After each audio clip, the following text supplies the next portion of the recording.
Bienvenue à la communauté d'études quotidiennes de la Bible. En ce samedi 27 avril, le titre de la méditation quotidienne des jeunes est Des caméléons spirituels.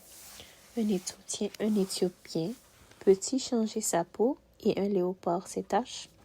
De même, pourriez-vous faire le bien, vous qui êtes exercés à faire le mal?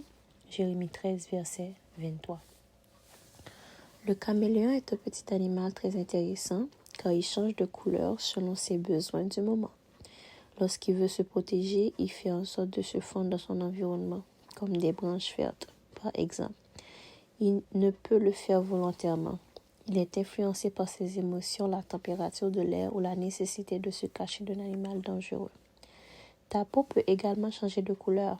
Si tu l'exposes au soleil pendant un certain temps et de manière répétée, elle deviendra brune, mais au bout d'un moment, elle reprendra sa couleur naturelle.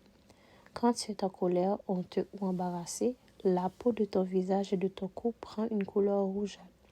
Si tu es choqué, ta peau devient pâle. Si tu as très froid, elle prend une teinte bleutée.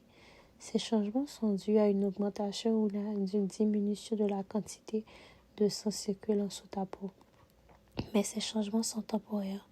Tout comme le léopard ne peut changer les taches sur son pelage, la couleur de peau caractéristique à l'ethnie à laquelle tu appartiens est aussi impossible à changer.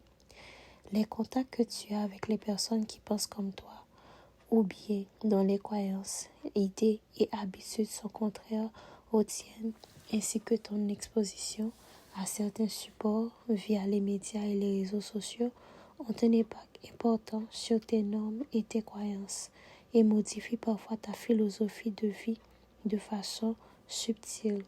Il faut que tu prêtes une attention particulière à ce que captent tes sens et qui pénètre ensuite dans ton esprit. Concernant la fidélité aux enseignements, normes et principes qui révèlent la volonté de Dieu pour ta vie présente et future, le caméléon est un mauvais exemple, car pour mettre en avant le nom de Dieu et devant les circonstances défavorables, rien ne doit t'inciter à changer tes principes ou ta façon d'être. Au contraire, comme l'a dit Jésus, que votre lumière brille ainsi devant les hommes, afin qu'ils voient vos œuvres bonnes et glorifient votre Père qui est dans les cieux. Matthieu 5, verset 16. C'était la méditation quotidienne des jeunes, des caméléons spirituels. Un Éthiopien peut-il changer sa peau et un léopard ses taches? De même, pourriez-vous faire le bien, vous qui êtes exercés à faire le mal? Jérémie 13, verset 23. Merci d'avoir été avec nous à la communauté d'études quotidiennes de la Bible. Que Dieu vous bénisse.